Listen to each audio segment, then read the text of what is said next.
Good afternoon, everyone. My name is Nishant Vats, and it gives me great pleasure to bring to you yet another lecture or another talk in the long series of such, which is organized by NASSCOM.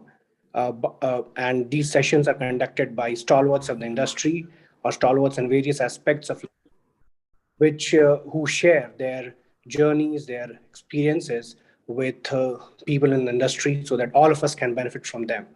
So, yet another step in these series of talks is the latest one, and we call it the magic of storytelling in sales. So this session will be conducted by Mr. Amit Agarwal. He is an IIT graduate, a veteran author who has authored two books, Small is Big and The Ultimate Sales Accelerator. He's I mean, all the professionals have do leave their imprint on in the industrial domain, and Mr. Agarwal is a startup sales specialist. That's what he often introduces himself as. He has a huge experience in the startup domain, at least 12 years in four different startups. He has worked in different kinds of startups, series A, B, C, bootstrapped. He has created sales infrastructure in 23 different countries. And some terms like use case selling and salespreneur can be attributed to him, which are so commonly used nowadays by all of us. So, and before we delve and pass on the baton to Mr. Agarwal, I would also like to highlight the art of storytelling, which Mr. Agarwal will throw light upon in the domain of sales. So, in his latest book, *Sapiens*, Yuval Noah Harari emphasizes that the ability of human beings to create stories around whatever is happening around them, and to weave stories and to pass on the message to generations and into far-flung geographies has played a key role in the evolution of humanity. So none of us can highlight more the importance of storytelling in our evolution in our day-to-day living. And here is Mr. Amit Agarwal, who will talk us through the magic of storytelling in sales. So over to you, Mr. Amit. Thank you, Nishant, for the kind introduction. Thank you, and welcome to everybody. Thanks for joining in the afternoon on Thursday. Joining during a work day itself shows your commitment towards learning. So I'm just curious, where are you joining from? So if you could please write your name, comma, city in the chat window, it would help me. Okay. Okay. Bangalore, Chennai, Gujarat, Ahmedabad, Mumbai, Chandigarh. Okay, so we have a true national audience. Thank you for joining. Thank you. Okay, so just before we start the session, some housekeeping. So videos would be played in this session. Now, I will also be giving you link of the videos right now. So because of some reason, if the video doesn't play, you're not able to hear the video or see the video, then you please click on the link and watch the video. So 3 videos will be played. I will be giving you all 3 links right now. I suggest you copy paste and keep them separately, and then if it doesn't work for you, if you can't see my screen, then only see that. The second one is, please participate in polls, exercises, and interact in chat window. In fact, the exercises are a little bit different here because we don't have breakout rooms, so all the exercises will be live. So one part of storytelling is, getting rid of the fear. I can assure you that everybody here, and I request everybody to encourage anybody who is coming on screen, because that fear is the main culprit. They say there was a research done, and they said storytelling fear was higher, or public speaking fear was higher than the even death. Right? So how can we address that? Just being encouraging to anybody who is coming. Either you can clap for those people on your Zoom emojis, or have just goodness in your heart to bless them. My request to, whenever I do an exercise, I would request, because if this was a physical session, no problem.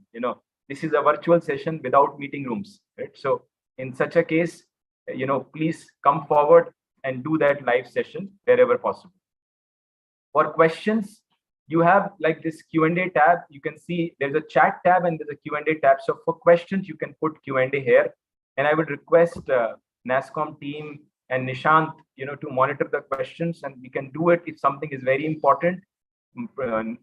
Nishant, you can please bring it to my attention. Otherwise, yes, definitely.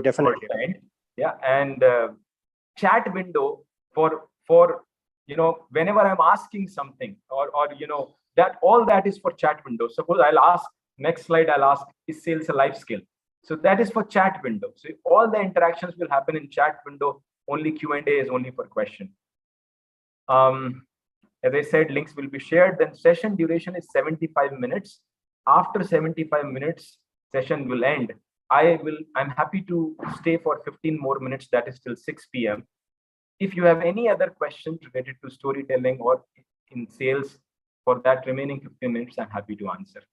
The last 15 minutes is not mandatory.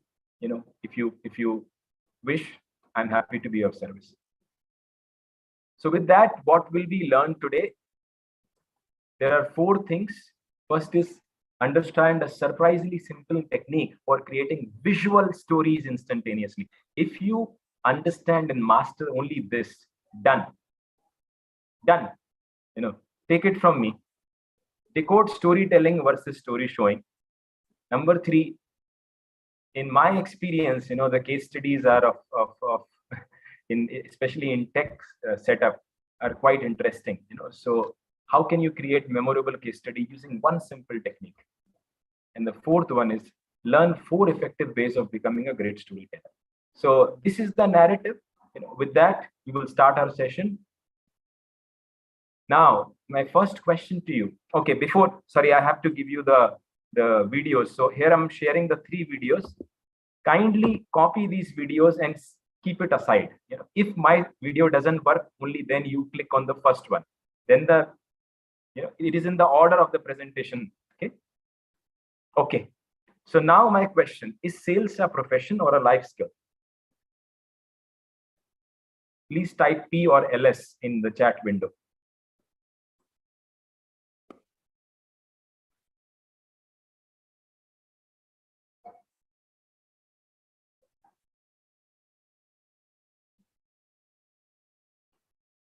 Yeah, I would request everybody to participate. Okay. So majority of you are saying, it is a life skill. Why is it life skill? Can some 2 or 3 people write? Everybody can write. Why is it a life skill? It is a life skill. It is not a profession. It's a life skill. Therefore, the magic of storytelling in sales is applicable in all contexts. We do everything every day, whatever it is, you're a personal level, you're always selling. Everything you want, we need excellent. You sell every day. So in my book, The Ultimate Sales Accelerator, I had written there are 7.7 billion salespeople on the earth, because that's the population of Earth. Why? Because all the time we are selling one of the 3 things: product, service, or idea. What am I selling right now? What am I selling right now? Idea. Brilliant. Tiaji, Ranjali, bilkul sahi. So the most fundamental life skill, I keep on telling everybody, is sales. I'm about to say something which is from goodness of my heart. Some of you may find controversial, but from goodness of my heart, is prayer is the most purest form of sale. When you pray to God, that is the most purest form of sale. Because if that sale happens, done. Okay. With that context, let's move to this session is about storytelling in sales. What is the true meaning of sales? Okay. This came in a meditation when I was writing my first book, The Ultimate Sales Accelerator. And here is a video. If this video plays for you, great. If it doesn't, you please click on the link.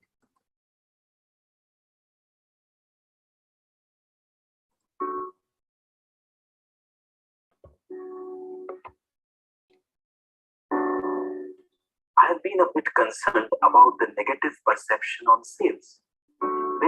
Is it working? Just some of you say yes or no. Is it working? Okay. Yeah. If it is If it is lagging or something, then you can please click on that link, the first link, and continue.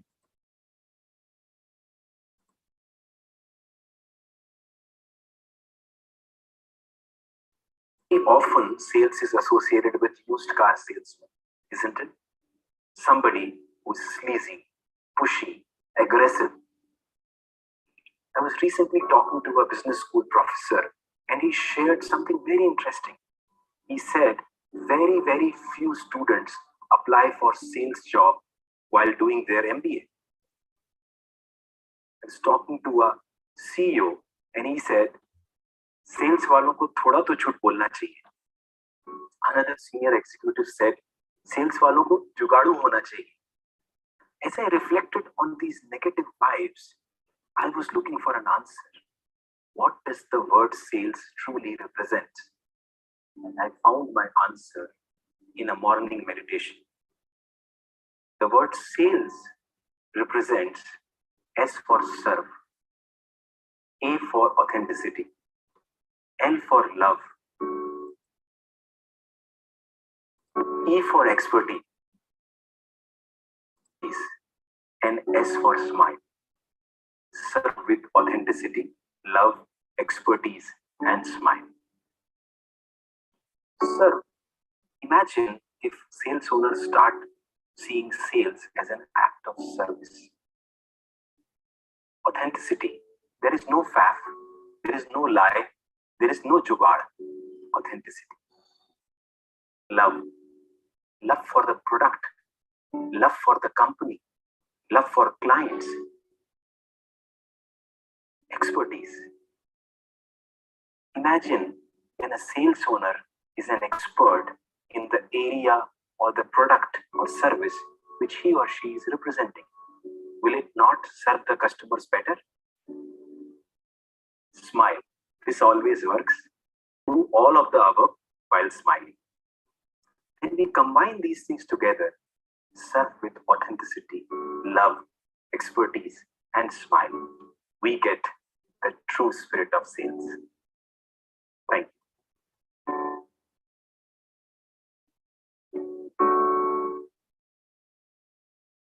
Okay, so before we proceed further, if you have to, if one thing connected with you on this video, what was that? What was the one thing which connected with you in this video? The alternate perspective to sales, maybe, Amit. Okay, excellent. Thank you. Okay. Yeah, I mean, as I say that participation, whatever is coming in your mind, please write, because when we participate, the knowledge gets deepened. I think some folks are raising hands, so I'll request Nishant to check with them separately. Yeah. Okay. So let's roll out the first poll. Go ahead, Prashant. Please roll out the first poll. I request everybody to participate in the.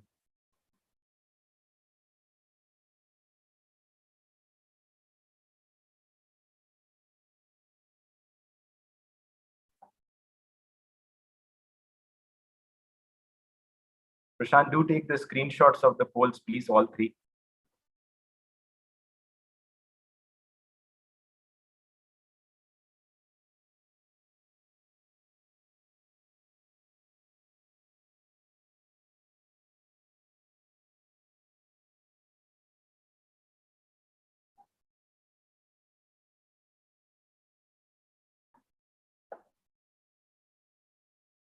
Last 10 seconds.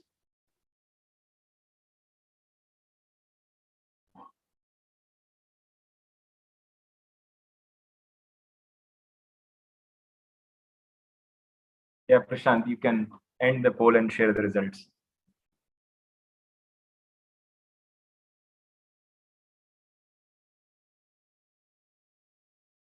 Have you shared the result, Prashant? Yeah. Okay, so 66% of you say storytelling, 12% client references, 9% handling rejections, and 13% meeting clients. Thank you. So looks like the topic which we have, everybody thinks that is the most important topic which drives conversions. Okay. Now, this is the exercise which I was saying. Now, this is what I want is when I say yes, let me put the timer here.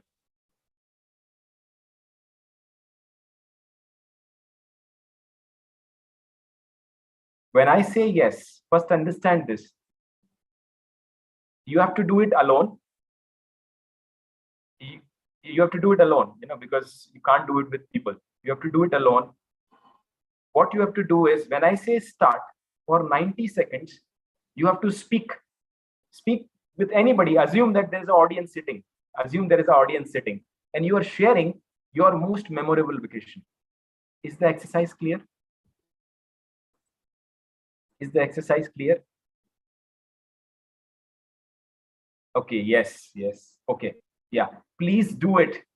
Please do it, because we are not doing in a group. In fact, it may be better because it's you only. But do it as if 1,000 people are listening to you. 1,000 people are listening to you. So when I say start, exact 90 seconds. When I say start speaking. You are anyhow on mute. Okay. Best wishes. So please share your memorable experience in 90 seconds. Start.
Okay, please come back. Okay, please come back. Are you back? Just type yes if you are back. Are you back? Okay, excellent. So how was your experience? Were you able to speak for 90 seconds? Yes or no? Just write speak. Super. Okay, yes. Umesh was not able to. No problem, Umesh. Okay, excellent. Yes, almost. Okay. Okay, now what I will do, and this requires, again, I would request one of you, because we have only time for one of you to switch on your camera and share same 90-second experience with everybody. I would request anybody who wants to do that. Please. Anybody. If you want to type your name, because okay, Ami Jasani. Ami, go ahead, please. Please switch on your camera.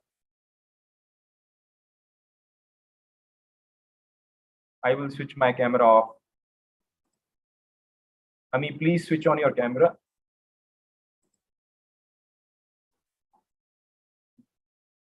Oh, there should be a button say start video next to the mute button.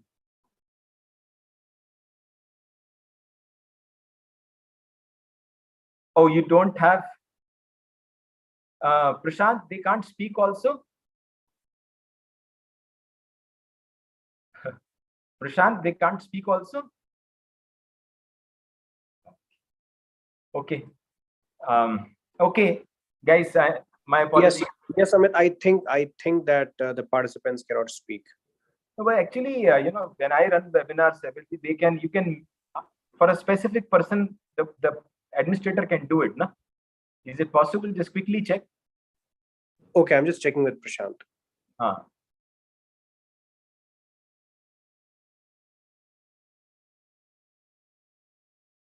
Like Tia is saying, can you make her the speaker for a moment?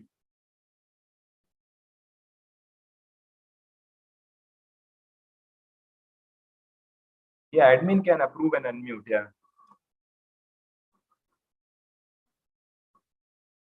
Tia Ghosh. Yeah.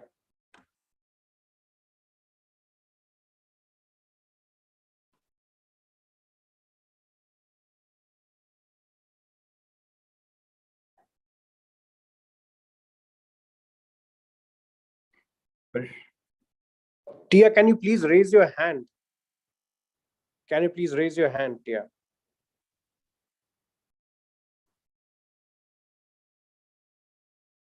Okay. Hi, is my audio coming through? Yes, you are audible. You're not visible, but you're audible. Yeah. Okay, I'll take that because I don't think I have the bandwidth for video. No problem. Go ahead. Yeah. So let me start your time. When I say start, you start. Okay. Okay, sure. Okay. Please start. One of my most memorable experiences during my travels across some countries that I cherished has been to Bhutan. Apart from being a fantastic location in the mountains, what I absolutely loved was the culture and the warmth of the people of Bhutan. I only was there just for a few days in the pursuit of a very specific goal. I wanted to see the elusive. I think there's a problem with my audio, right? No, it's fine. Go ahead. Go ahead. I think the folks are messaging in the chat. The voices. Oh, voice is little feeble. Too. Yeah, little feeble. Yeah. If you can increase your voice a little bit, yeah. Okay, can I? You can start again if you want. No problem. Go ahead. Okay, is my audio loud enough? It is better now. Yeah. Okay, I'll try to speak up. Sure. Okay, do you want to maybe restart? Yeah, no problem. Go ahead. Restart it. Okay. Yeah, go ahead. So one of my most memorable experiences has been during my travels to Bhutan. It's, apart from being an amazing location in the mountains and Himalayas, what really touched me was the warmth of the people of Bhutan. I actually went there for a very specific goal. I wanted to see the elusive golden langur. It's one of the nearly extinct apes that are left in the world with a beautiful coat of golden fur. And I really wanted to see that in my lifetime. So I went across to Bhutan and was able to see the golden langur. And I have this image in my head and my heart of being there with some of the locals. There's a stream. There's actually a very strong river, the River Manas, flowing by on the side, and up on the treetop. There, I saw the tail of the ape first, and then the body, and then the face, and we just stood there quietly for almost half an hour, and it eventually felt safe enough to come down to the floor. And it was one of the most amazing experiences there. And it was only possible because the local people trusted us enough to show us where the langur lives. Thank you very much. Thank you very much, Tia, for sharing. Okay. So question to all of you, why did I ask you to do this exercise? Why? Why did I ask you to do this?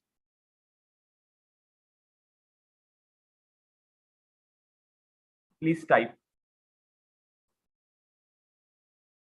Icebreaker. To tell us. Overcome fear, of course. How clearly we narrate. how we create to express without. Yeah. The reason is that I fundamentally think that storytelling is an overrated skill. Everybody is a great storyteller automatically already. And right now, how Tia was explaining this, you could actually see, the streams, the way she was mentioning about Bhutan, correct? So somehow I feel storytelling, it is an overrated skill. It is, of course, you require training and all of that, which is fine, of course, but this is one skill which we have been trained through by listening stories, from our parents or grandparents, and like you just did. Tia did it for all of us, but you guys did it individually, and you said it was a super session. What does it mean? What it means is you yourself are already a great storyteller. That was the reason. If there was a breakout room, I would have proven it to you live that everybody is a great storyteller. Yeah. Okay, now, let's go to so sales is about what is the main word in sales? It's conversions, isn't it? And then conversion happens through conversations, and stories are one of the best ways of creating conversations. So it's one of the most profound ways. And the reason I have chosen this picture is that I've been telling stories to my two sons. One is 16-year-old, another is 12 years old. From the time the elder one was in his mother's womb, from that time, he was in mother's womb, and I will tell story to him and he will move. So the conversions, which is sales, conversations, and stories. Now, why stories drive sales conversions? So there's some research, research from London Business School says that 65 to 70% of information shared through stories is retained, while only 5% to 10% is retained through dry presentation. This is one research. And the other reason somebody was sharing is this is hardwired in human nature since childhood. You can answer why 65 to 70, because subconsciously we are great story listeners and great storytellers. So therefore, it is wherever you go in the world, stories will sell. And there is another, you might have heard of Seth Godin, marketing guru, author of 20 plus books and TED Talk speaker, not one time, 5 times. He runs his own MBA also, Alt MBA. And he said, it's actually part of my book, this quote: people do not buy goods and services, they buy relations, stories, and magic. And we have a topic called magic of storytelling in sales. So with this context, why storytelling is important. Now, 2 key components of a story, not 3, not 4, not 5, 2 key components of a story. Just to check, can you hear me?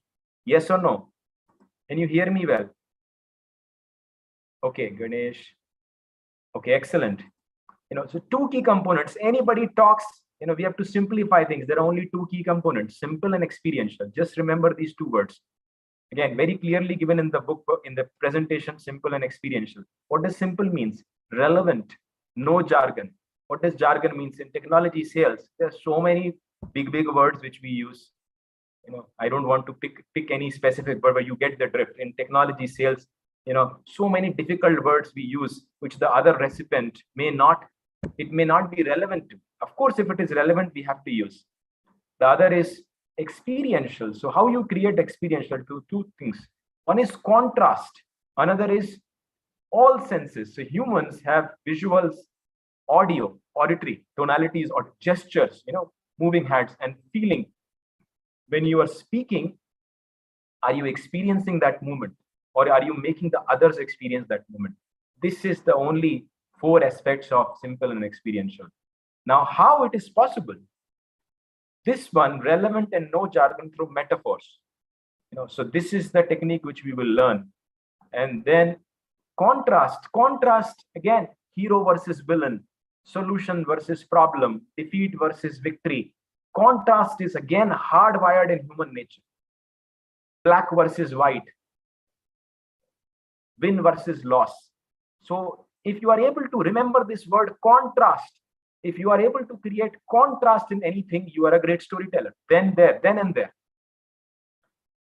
Third, emotional appeal. So when you speak, why TED Talks or other, people connect with them? Because they connect at an emotional level. There was a research done which said that ethos, logos, and pathos. Pathos is the emotional part.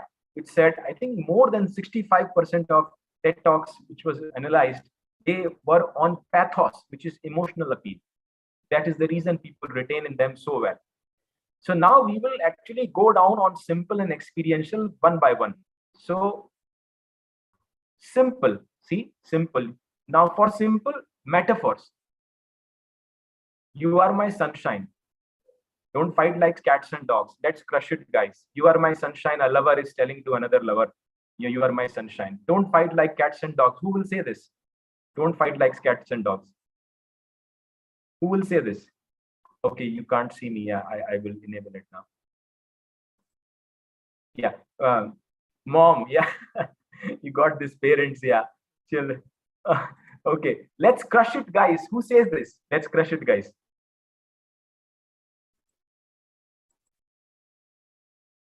Let's crush it, guys. Coach, friend, boss. Yeah, of course. Boss, office colleague. Yeah, manager. Correct. So if you notice, these are metaphors. Metaphor actually equates two dissimilar objects. Two dissimilar objects. Here, the two dissimilar objects is sunshine and love. Love is equated to sunshine. Let's crush it, guys. Rock and targets. Rock is a symbol and target is another symbol. Fight and cats and dogs. Metaphor, simple if you remember. It equates two or more dissimilar objects. Remember this. Metaphor equates two or more dissimilar objects because you have to create them. That is the reason I'm telling. Otherwise everybody say, oh, metaphor I know. But how many you can create and implement? And how you can do this is that it's a very simple, these two words called it's like, is like, or are like. So this is just, and this is a 3-step process. Take a situation. I'll walk you through example. Take a situation. Choose the point of comparison. Correct? Connect using it's like or is like. Take the situation first. Choose the point of comparison. Because metaphor is comparing two dissimilar objects, and then connect those two things using it's like or is like. So remember this. I'll show you examples. Example 1. A client is unhappy. This all the examples which I'm sharing with you are true examples, or you can see them. So this one was in Mumbai. One of the clients prospect I was meeting. When I met him, I said, "How are you?" He said, "Okay." Very senior executive in a bank, and I said, "You already have a great software. This company. Why are you even looking out?" Basically, I was saying, "Why are you meeting me? You already have a great company." So what he said. So this is what is written. I once met a prospect whose organization working with another software partner for past 3 years. When I asked him about it with him, he said, "It's like driving Ferrari in SV roads of Mumbai, not narrow lanes." I made it narrow lanes because not everybody will understand SV road. SV road is very. So, Amit, it's like driving Ferrari in SV road of Mumbai. Now, what is the meaning of this sentence? You have gone for a meeting with somebody and he mentions this statement. What if you are a salesperson, what would you infer out of it?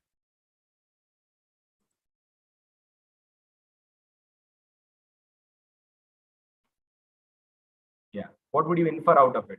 Over-engineered, okay? Hard to achieve, okay? Too expensive, of course. You all complex, excellent. Not relevant. I would request everybody to type. Don't think that somebody else is typing, because this is your learning. Whether it is right or wrong, please type. Yeah, thank you. Yeah, you're absolutely correct. So you can see the power of this just in one sentence.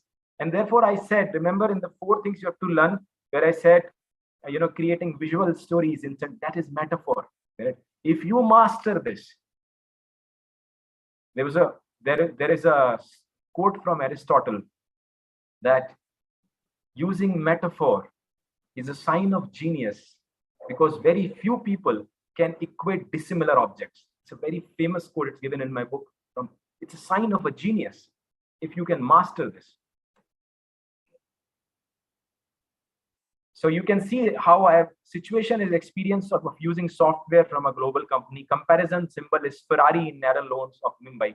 So there we see it's like driving a Ferrari in the narrow lanes of Mumbai. So Ferrari is one symbol, narrow lanes of Mumbai is another symbol. You understand? That is how you use metaphor. Another example. This, I think you might have seen in the post also, which I did, which is sales and stories are like dal chawal. They are sumptuous when together. Can you see that? What is your opinion about this one?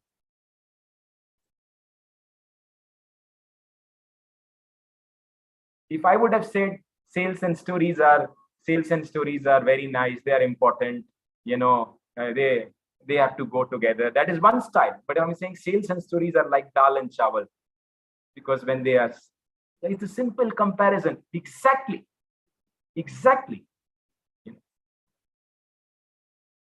So I use it left and right. I'm telling you, left and right. And by using it left and right, you master it. Repetition creates mastery. Okay. This you have to do now. How can you use Amitabh Bachchan or Warren Buffett as a metaphor? Tell me. How can you use Warren Buffett or Amitabh Bachchan as a metaphor?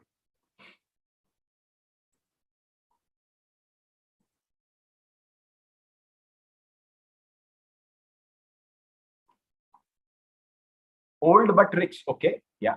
Famous. Yeah. Big wallet and long hands. Best ever been in this. Best and ever been in the industry. Very nice. Longevity and success. Sustainable excellence. So excellent.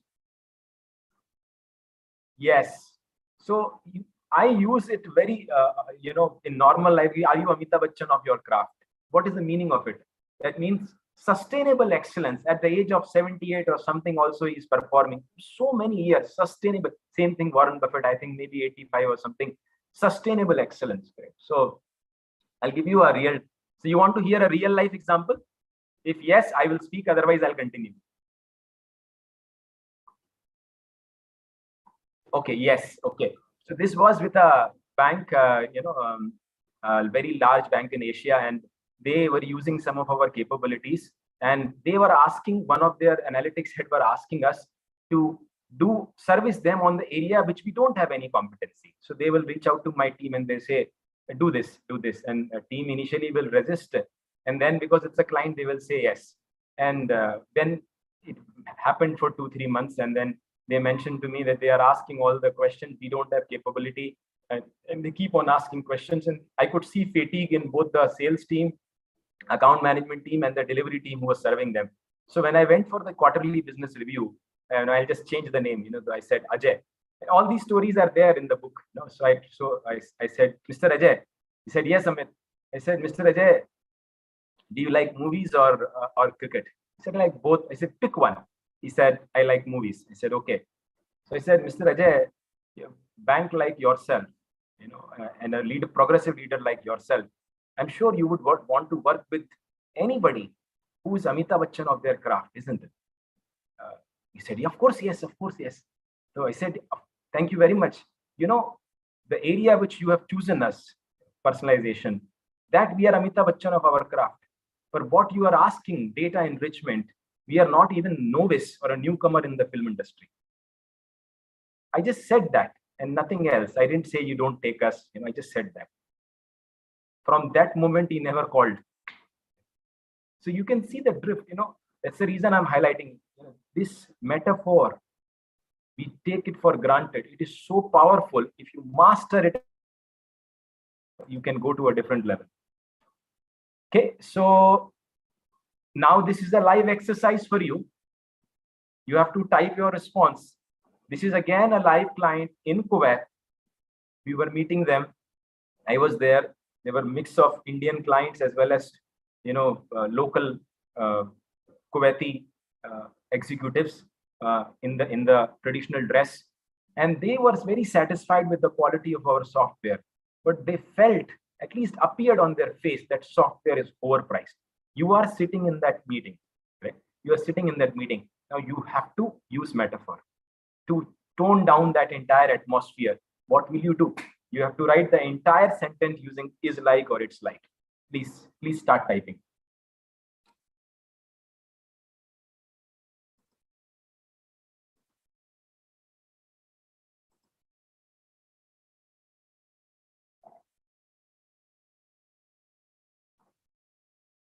Okay. Okay, excellent. Yeah, continue. Yeah. It's like negotiating for oil. Yeah. Okay. Okay. It's like having a stall tea. Good things comes at a price. Use metaphor. Our software is like Burj Khalifa, one of its kind. It's like buying a Ferrari for the price of a toy car. Oh, very interesting, Kumar. Yeah, I think you guys are getting the drift, So, exactly what happened is this. I said exactly this word, Mr. So and so. I think he was a from local Kuwaiti, very senior executive. I said a software is like Mercedes Benz at the price of Toyota Corolla. Correct. Now you look what I have done. I have compared software is one object. I have compared with two dissimilar symbols, Mercedes Benz and Corolla. Mercedes Benz symbolizes quality. So I'm saying quality is high, and Toyota Corolla symbolizes price. Price is low. And the moment he heard it, he smiled. The entire tensed atmosphere came down. Did you get this? Did you get this? Did you get this? Okay, excellent. So, why are metaphors so effective? Can somebody write? This is my last slide on metaphor. Why are metaphors so effective?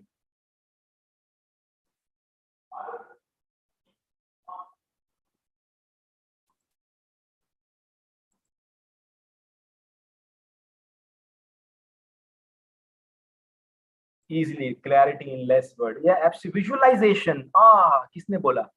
Visualization किसने बोला? किसने बोला? Contrast सब अच्छा है, but all of this is correct. Somebody said visualization. I'm not, because you guys are typing. Prem. Absolutely correct, Prem. All of them are correct. They create visual stories instantaneously. Our software is like Mercedes Benz at the price of Toyota Corolla. What happens in your mind? Pictures come, isn't it? We are Amitabh Bachchan of this and a novice in this. What comes to your mind? Amitabh Bachchan. Correct. Don't fight like cat and dogs. Correct. Sales and stories are like dal and chawal. They are sumptuous when together. Do you see this? Can you understand this, please? Yeah, I want everybody to say yes or no, because I'm telling you, this particular thing, I learned it after experimenting this on field for several years. And I still feel storytelling is an overrated skill.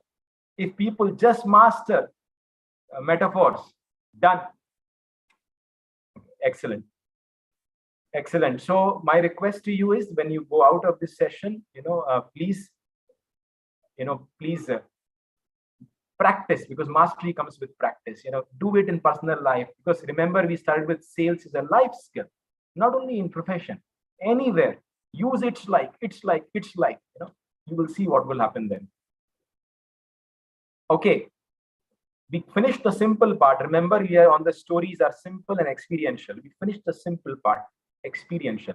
What do stories have in common? And I've picked 3: Ramayana, Mahabharata, David and Goliath. Can somebody type? Please type. What do they have in common?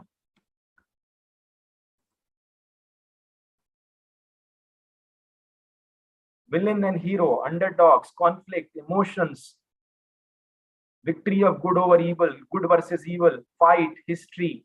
Yes, lessons for life, contrast. Excellent. You guys, shall I stop presenting Nishant and Prashant? Looks like these guys know everything, man. You have unnecessarily called me. we are presenting in front of an august audience. Thank you very much. I'm just pulling your leg. So this is excellent. Thanks for your participation. Yeah, excellent. Good versus evil. So just remember this, as you said: contrast, normal and happy state, every story, then deep problem and painful state. Contrast. And then emotional ride. Remember, somebody said emotional ride.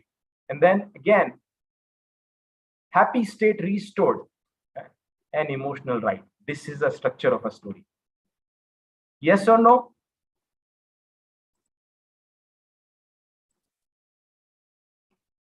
Yeah, so whenever you have to create a story, which symbol would you remember?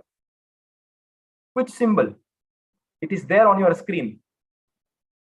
Which symbol would you remember? V, correct, Bhagishri, correct. I have purposely drawn this like this. If you remember the V, it will come in your mind, because V creates contrast, and when it is going down and going up, emotional right. Just do this. And this is the sentence which memorable stories rely on two things: contrast and emotion. You can see this in picture. Clear? Yes or no? Okay, excellent. Now let's take them one by one. Contrast and emotion. Using power of contrast to create compelling case studies. This, having worked for almost 23 years in software companies, in various roles, and last 12 years in sales roles, I've always thought how to create compelling case studies, correct? First, and nobody is judging you here in this case, type C for compelling, A for average, and NC for not compelling in the case studies which you are creating or you have seen in your organization or other organization. So I type C for compelling, A for average, and NC for not compelling. Please type.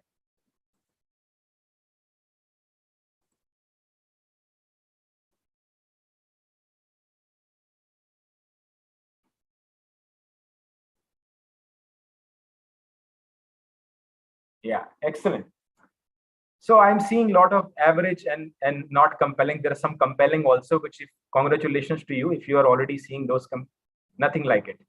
But my assessment now, how do we bring this storytelling principles? Let's say before I share with you whatever you have learned till now, if you have to use those tidbits up till now, and you have to use it for creating compelling case studies in B2B sales, let's say, tell me 2 or 3 things which you will do. I will show you in a moment, but tell me whatever you have done till now, if to use that in software sales, let's say, or B2B sales, what will you do? What will you use from them? Pertinent in creating technical case studies. Metaphor, okay. Showing numbers. Before and after, Ramesh Ilongavan. Use cases. Excellent, excellent, excellent. So I'm giving you a template. This is not in the book. This template is not in the book. In the Ultimate Sales Accelerator, it's not there. This is the template. If you use it, I can guarantee you, there are 3 areas. One is business metrics, contrast, before and after, comment. So you are using the power of contrast, but in 3 areas. Matrix, suppose the matrix is, let's say, the matrix is new sale or profit margin, correct? So what was it before and what is after? Business use cases, correct? What is the business use case exactly before and after? Suppose the business use case was that when the customer comes on the website, they are not able to see any personalized products. Every customer sees the same. What is after? Let's say for every customer, the website is personalized. And if you have 10 million customers, they are having 10 million experiences at the moment, at the same time. So business use cases and technical aspects. So technical aspect could be, let's say, if something was taking a load time of 20 hours before, now it is taking 10 minutes and several other things. Do you get the drift what I'm saying? Do you understand what I'm saying?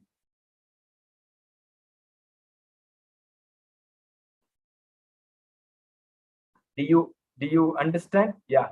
Now, have you used this structure in your case studies before, after, across these 3 areas?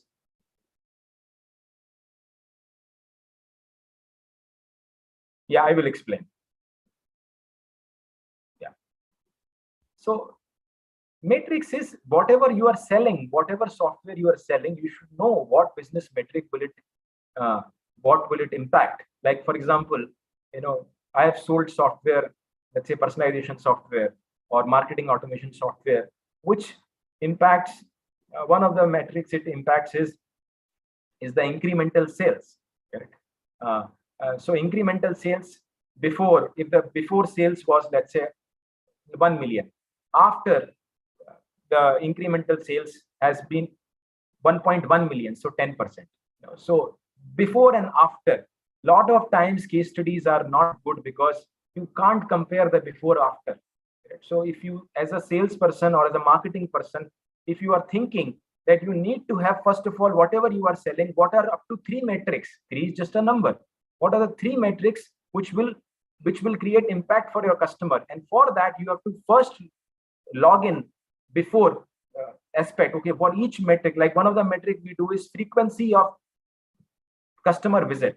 So in QSR fraternity, QSR clients like, let's say KFC or Pizza Hut and McDonald's, let's say the frequency before you sell the software is 1.5 per month. Now, what is after you ran the software for 6 months? What is the frequency? Is it 2.5? Then there is a contrast. Right? So similarly, you can identify the matrix. Business use cases are, let's say, I was saying that business use cases are not technical in nature. So in the case of,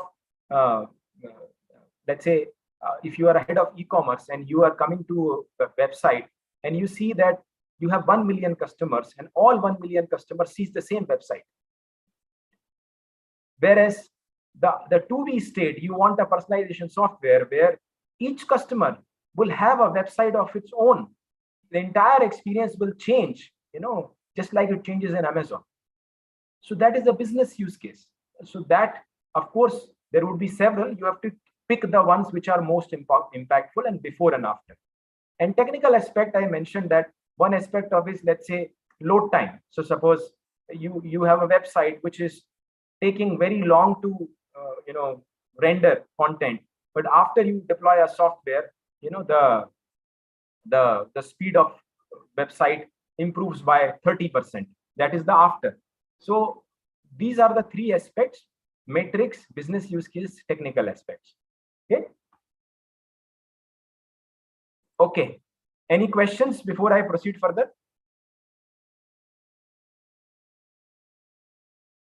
Okay. Thank you. Let me check. Okay. Okay. A great story is a show me Just story, hold on. not a tell me story. Now, this is the distinction. So I will play this video. This is story telling to story showing, correct? You can play it yourself if this is not working. Okay. I'll start. Watch only, till here. It is around 1.1 hour, 1 minute, 7 seconds. I'll start now. A great story is a show me story, not a tell me story. Now, this is the distinction that's the game changer for most. Most people are telling a story. They say, so let me just share with you a little bit of my story, and I'll tell you and then I'll show you. So as I was building my life, there was a time in my life that was very difficult. It was very challenging. True story. Very difficult, very challenging, very uncomfortable. I didn't have a lot of money. I didn't have a lot of hope, and things just looked dismal. At some point, I had to turn my life around. At some point, I made the decision that life had to get better. I'm telling you that. It's decent. You learn about me. Then if I were to show you that story, I would say 6 days a week, I had to eat beanies and wings. I had to find money in the crevices and the corners of my couch so that I can get my son milk. There were times when my heart would beat fast just at what am I going to have tomorrow? At some point, I got sick and tired of my own story. Is this going to be my future? No, I can't handle it. Notice the difference in that second story. I completely see that. I just painted a picture, same story.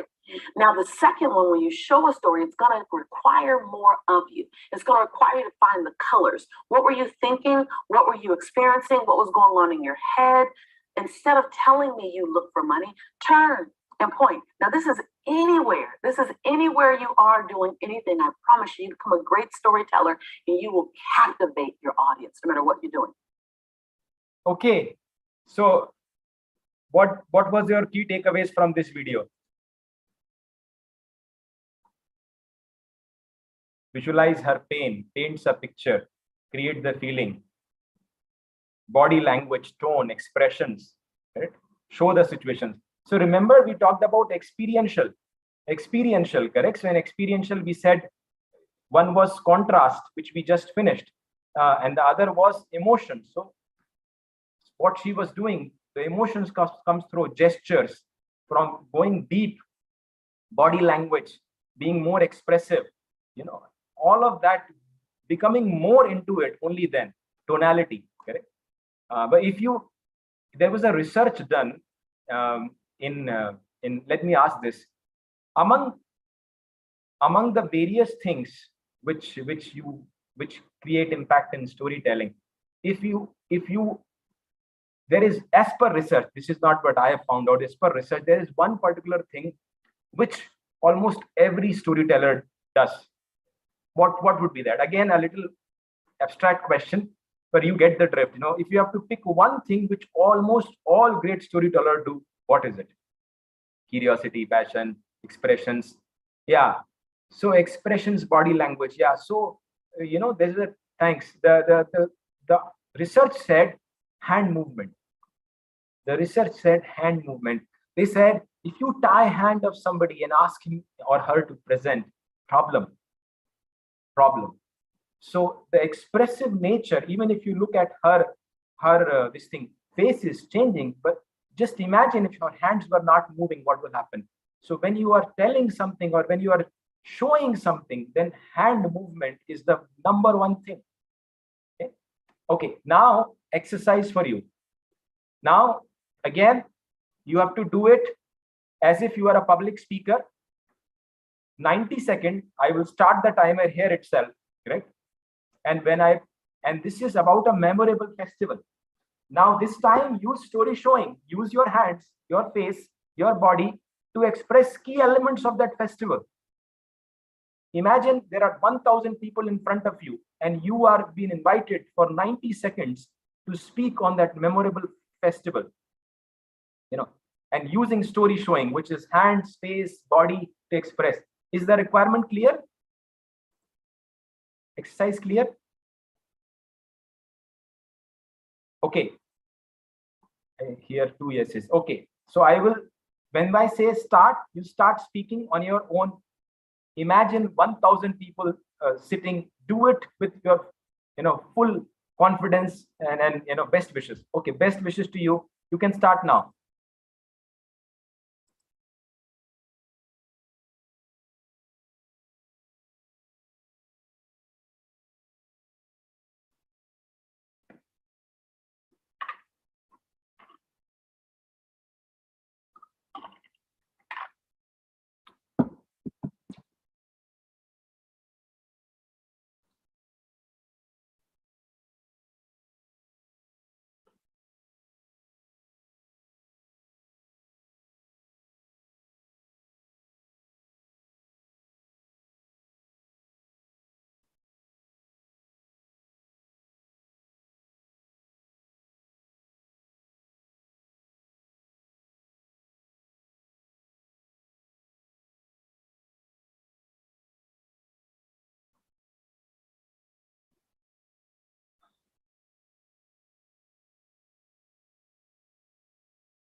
Okay, you can come back, please.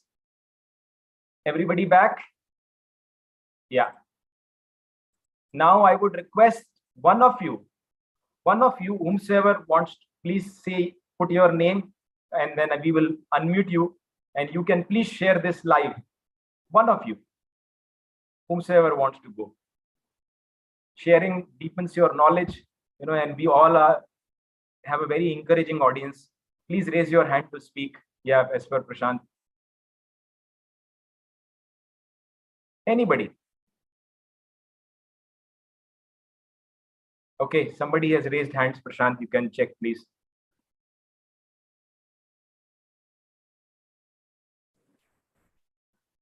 Hi.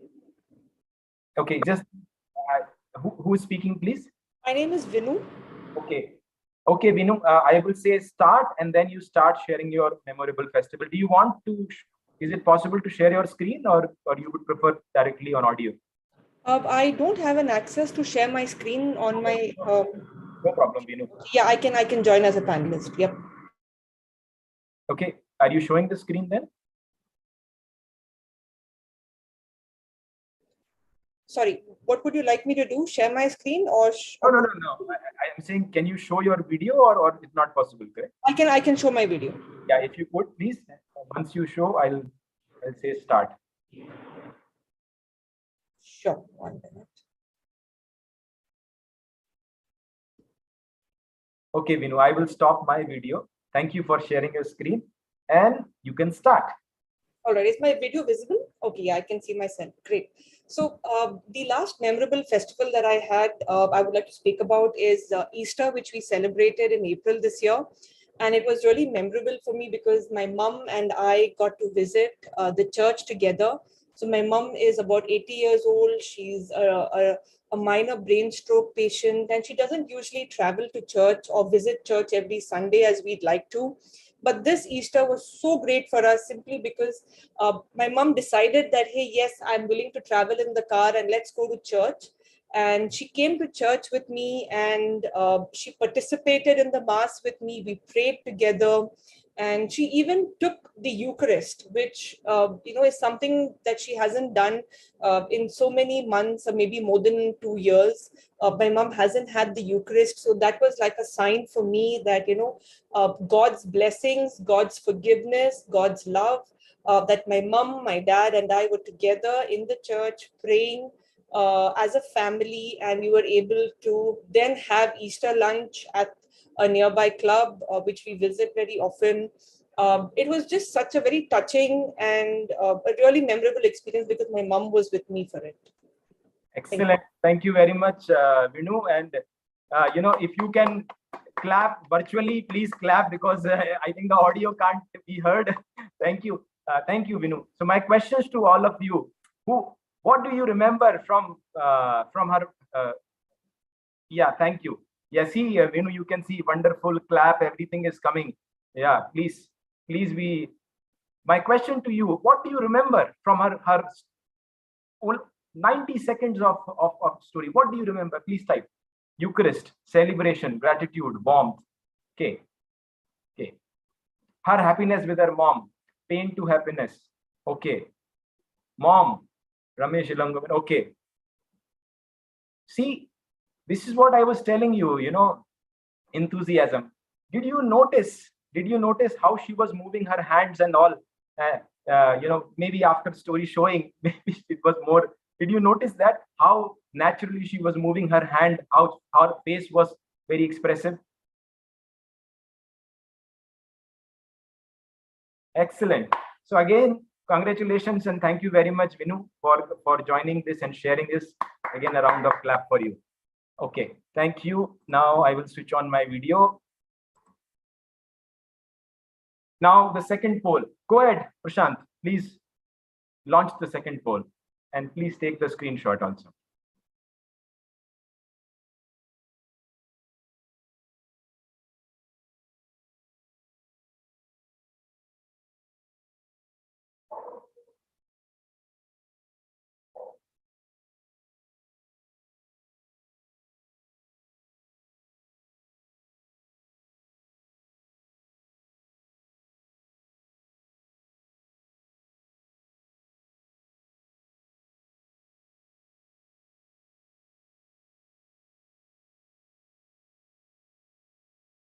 I would request everybody to participate, please.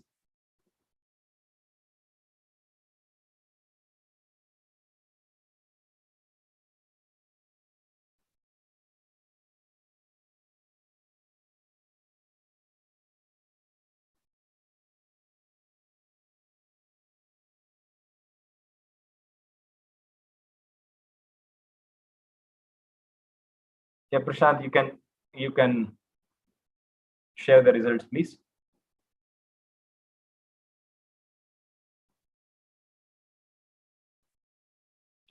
You can share the results. Okay, so please take the screenshot. So the lack of storytelling training and mentoring 43%, case studies are technical 27%, no mandate from management 4%, past habits hamper adoption 27%. Do you want to know if I had to pick one, which one I would have picked? You want to know? Because I can't vote. Okay, I would have picked the fourth one. You know, in my second book, Small is Big, there's a chapter called Micro Habits, where I have researched and analyzed that human beings are nothing but sum total of their habits. Everything, the way I am speaking right now, to the way you are listening, everything is a habit pattern. Habit pattern. And of course, habit can be changed by doing something for 66 days. Number is 66 days consistently. So whatever you are learning right now, if you do it for 66 days, whether it is metaphor or showing the story or contrast, you will develop it as a habit. So in my experience of working with several companies and several salespeople and marketers and all, the challenge is past habits hamper adoption. Of course, all of the others are also reasons, but if I had to pick, I would have picked the fourth one. Okay, with that, we are on the last part of the session, which is how to be a great storyteller in 4 simple steps. This is directly taken from the book. First one. Now, conduct a client meeting without using demos or PowerPoint presentation. Why would I say that? Can somebody, I mean, this is quite unusual, isn't it? You're going to a client meeting, you need to have, you know, PowerPoint presentation or a demo, but I'm asking you to conduct a client meeting without a demo or a PowerPoint presentation, at least the first one, or at least for some time. Why am I saying that? Can somebody comment?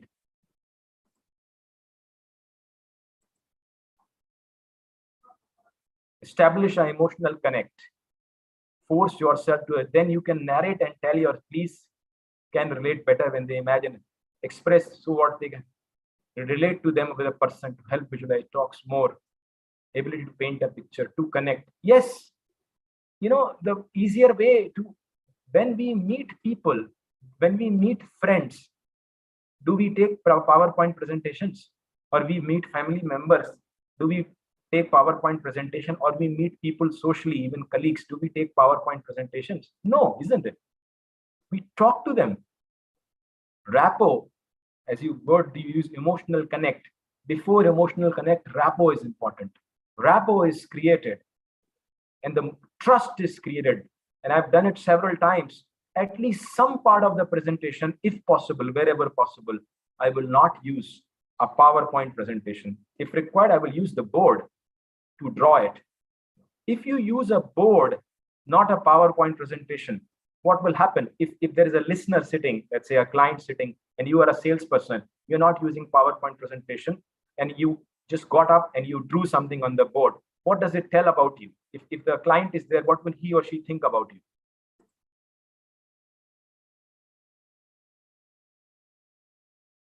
Doodling, yeah.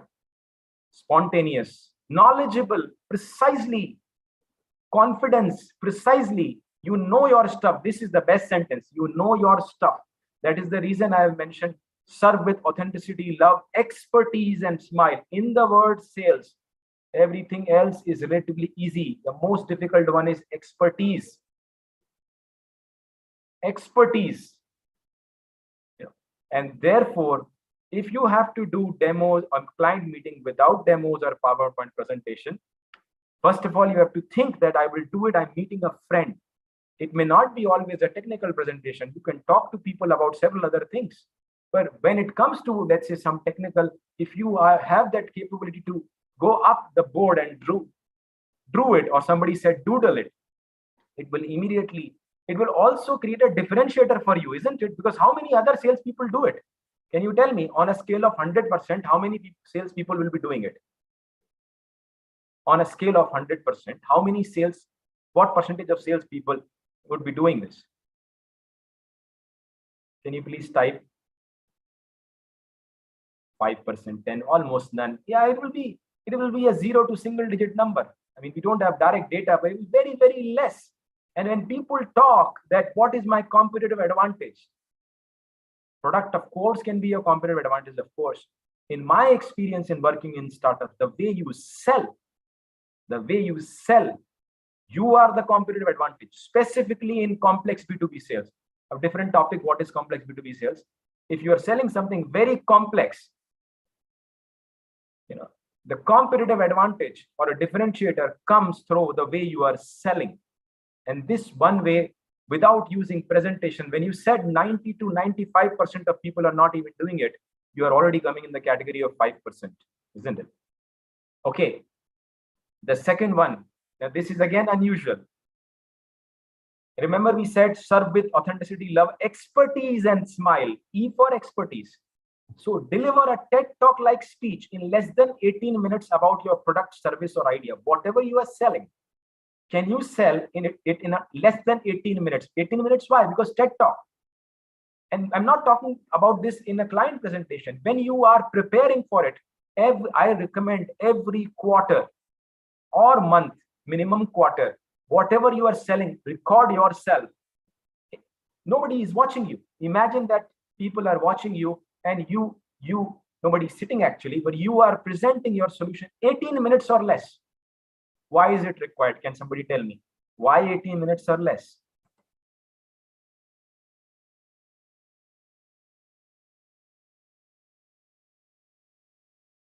Attention span, correct? Human span, not too long, not too short. Yes. Visibility and target. Yes. Yes. All the precise. Go. Yes. All the answer. Crisp and yeah. So 18 minutes is a time frame which is not too short, not too long. Okay? Typically, people present for how many? 30 minutes, 1 hour. But you ask them to present for 80 minutes, they will shiver. So that is the reason I'm saying practice it. Otherwise, you will hear me, you will like this, and don't do this, and nothing will happen. So that is the reason almost everything which I am teaching is experiential in nature. If you don't do it, it will not work. Correct? So that's the reason in the book also I have written, record yourself every quarter, every month for 18 minutes. You only watch yourself. Third one.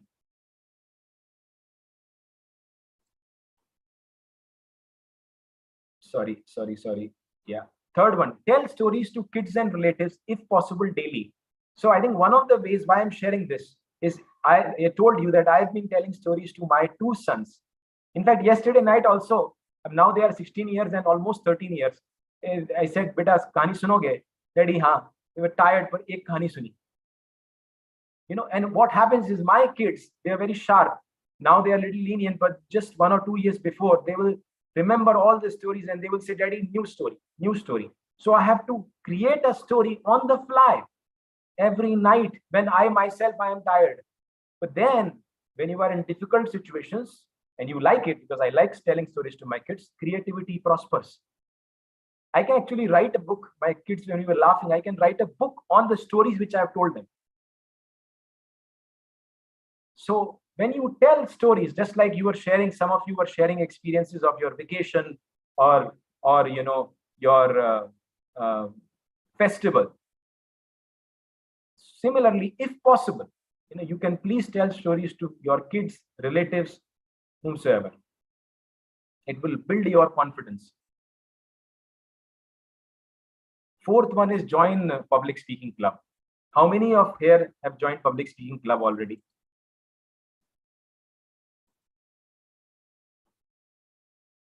Okay, Lata, very nice. Toastmasters, very nice, Lata.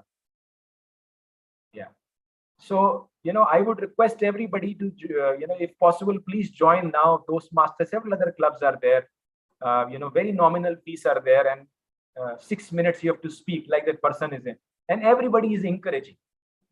Because one of the ways of building storytelling skills is actually speaking. And speaking is possible through this, several other things which we discussed, like telling stories to kids, recording 18 minutes. This is also all of this is experiential speaking. But this one is where you will get feedback. And this one is where you will get feedback. Correct? Make sense? Any questions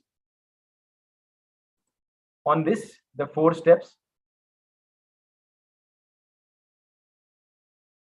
Which of these 4 you like the most? I have talked about the 4, which is public speaking, kids, TED Talk, and no PowerPoint. Then you type one of them, whichever one you like the most. No PowerPoint, TED, stories, kids, and public speaking. And all 4 are very important, but if you have to pick. Okay, excellent. Whichever you choose is your choice. The reason I'm doing it because, it remains, I want whatever is remain inside to come up, because when you repeat it, you are actually becoming a master then and there. You are traversing that path. Okay. So we are just around the time. So among the concept, you can launch this poll.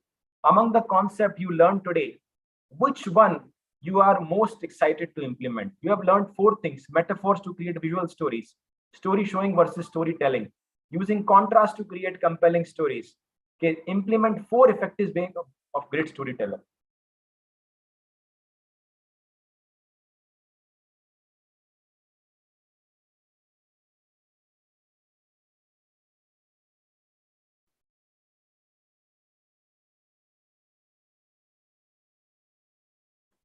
You can take a screenshot whenever.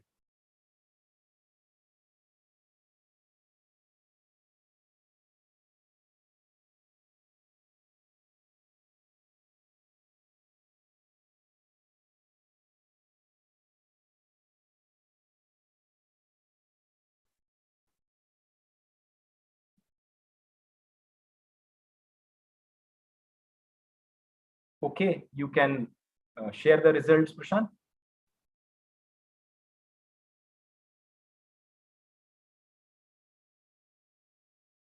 Okay, so 36% voted for metaphor, 17% for story showing versus storytelling, 16% for contrast, and 32% for 4 effective ways of becoming a great storyteller. Okay, excellent. So before we just finish the session, I will be available, as I said, till 6 p.m. for questions. Among all what you have learned, if you have to pick one area, these were categories, correct? But if you have to pick only one area which you found most useful and you will implement, among all of them, this could be double click against each one of them. What is the one area which you really connected and you will,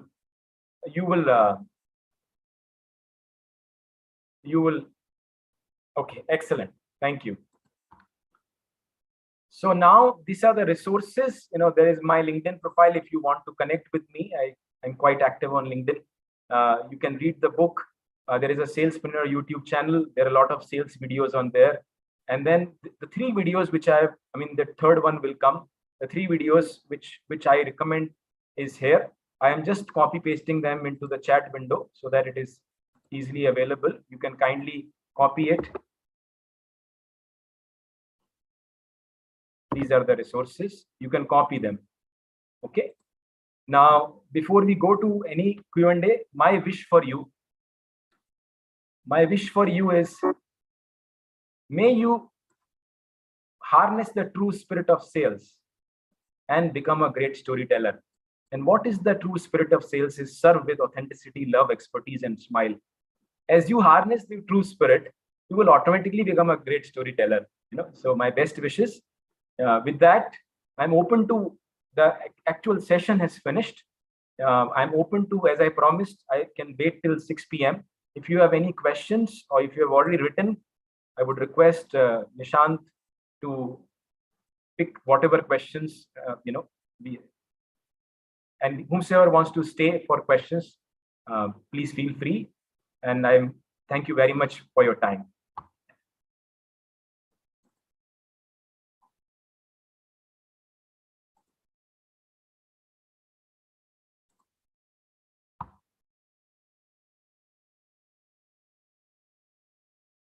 Oh, the links, I'm again sending the links.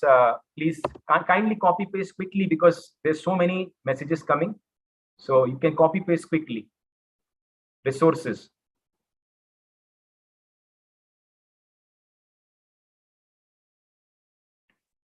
Thank you, Pooja. Thank you, Tia. Thank you, Komal.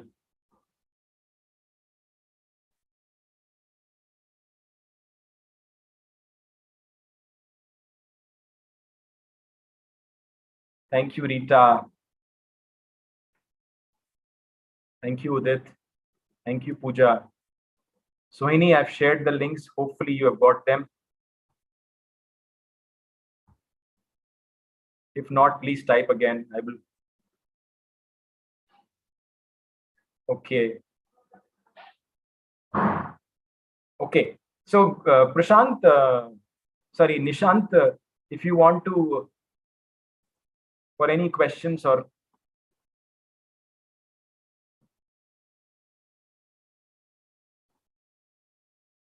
I can't hear Nishant.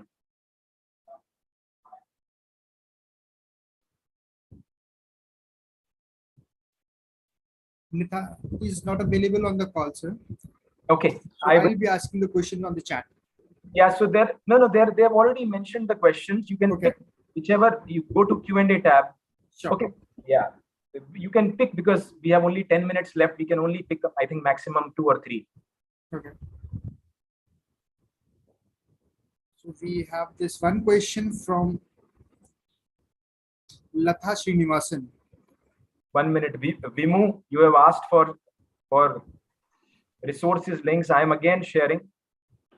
Please write all your questions there.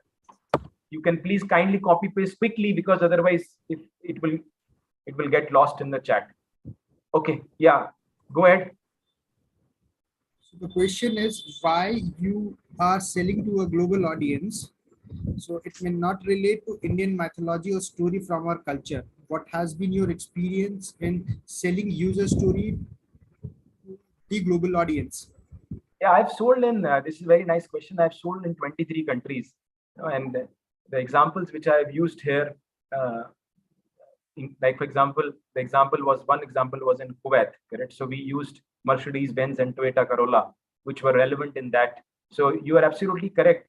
When we are selling, if I sell in Malaysia, shall I use Amitabh Bachchan or shall I use Warren Buffett? I have to use Warren Buffett because Amitabh Bachchan is not relatable, correct? So if you are using whether stories or the easiest form of stories, as we talked about, is metaphors. So you have to use symbols which are relatable in that geography, correct? So if I'm selling in US, rather than using cricket, I will use baseball, correct? Or American football. So of course, that is a given thing. But when you are preparing for your whether presentations or after a while, you will be using the same set of metaphors. At least 70-80% will be the same. So whichever region you are selling, you have to create the appropriate symbols if you are using metaphors. If you are using stories, you have to use stories which are relatable. You may not be able to use Ramayana, Mahabharata in the context of and again, stories, when we said story showing part, where Lisa, who was the speaker, she is from US, so she said it works everywhere. So when you use your hands, when you create contrast, you create emotional appeal, you express vulnerability. These are certain things which work across. That is the reason story showing is a common skill. Okay. What else? How should one approach elevator pitch, particularly at a startup meet? Yeah, so see this, again in my book, the second book, which is Small is Big. Uh, small is big means what? It's about saying yes to few things that matter and saying no to everything else. It's about finding meaning and joy in little things. So one aspect of small is big is also brevity. So it comes with, if I ask you, is brevity easy or difficult? Please type yes or no. Is brevity easy? E for E and D for difficult. Is brevity easy or difficult?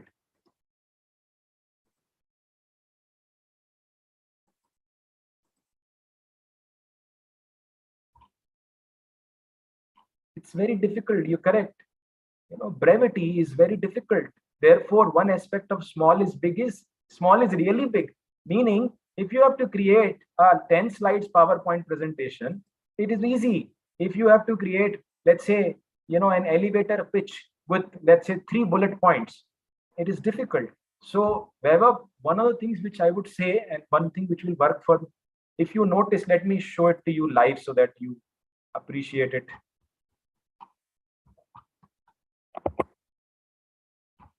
Let me show it.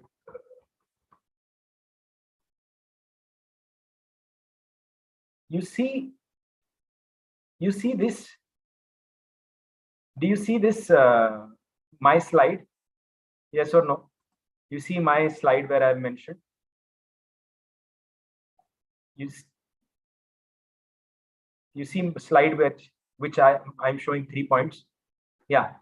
Now, why am I showing 3 points? It is in line with what is written in this book, Small is Big. Because there's a rule called rule of 3. Rule of 3, first it is brevity. It's very less. The second is Brahma, Vishnu, Mahesh. Gold, silver, bronze. CNN, IBN, Z. You look around yourself, 3 lights, red, green, yellow. Everything is 3. Human mind is wired towards 3 things.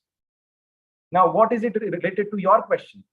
Here, I am pitching myself, isn't it? I'm also a product.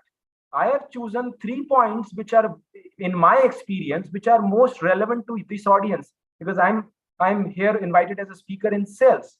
So if you look at it, all the points are related to my sales experience. 23 countries, startup sales, 2 books, one of them is explicitly in sales, coined the term salespreneur and created new sales strategy called use case sell. So to come back to your question, when you are using approaching elevator speech or whatever, one suggestion would be, think if I have to present, use the rule of 3. What are the 3 things I will talk? The moment you pick 3, it will become both difficult because you have to cut a lot of things. Enjoyful because the final result will be very, very encouraging. Okay. One last question and then we'll go ahead. One last question. Whichever you want to pick, Prashant. Should the whole organization have the same sort of story so all are consistent? I think, see, this there are certain stories which needs to be consistent. For example, the vision of an organization, the DNA of organization. The purpose of the organization. So if somebody has to talk about, why does your organization exist?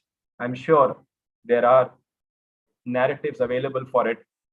The point is it available in a story format? Are they available in a writing? A normal vision or a mission statement is one thing, which may not be very, the aspect simple and experiential, the 2 elements of story. If the common aspects should be the ones like vision and mission. After that, when you talk about, let's say, specific products, if it can be created, certain things, it will be good. Like, for example, marketing is helping in creating product specific narratives. So that is what is called as sales support. So you are creating those narratives which are one to many. However, I will always remember, I would want you to remember that if sales becomes very automated, where you are ratifying what is being taught to you and then you are speaking that, I think it will lose its efficacy. So treat the help given by marketing or management as narratives or as an input to you. wherever you have to change it or refine it, or personalize it. Like maybe marketing may not be able to give you narrative for each country. Right? They may be able to share case studies or things which are more contextual globally. So use the best of both worlds. Use the marketing content or the management content wherever it is common, and then refine it to increase the relevance to your audience, and also to refine your own craft, because how you communicate that may be different from how the other person communicates. Okay, I think it's 6 p.m. So thank you very much for your time. My best wishes to you. As I said, may you harness the spirit of sales and become great storytellers. So Amit, thank you so much for your time. It was a very, very interesting session, very engaging session. And you gave us so many perspectives on sales, and especially storytelling on sales. I'm sure so many participants participated today, and all of them would have benefited a lot. So thanks a lot for your time, and we hope, and we also realize that you keep on doing sessions for NASSCOM, and people connected with NASSCOM regularly. So we hope to see you very soon again. Thank you so much, Amit, for your time. Thank you, Nishan. Thank you, NASSCOM. Thank you. Thank you. Bye.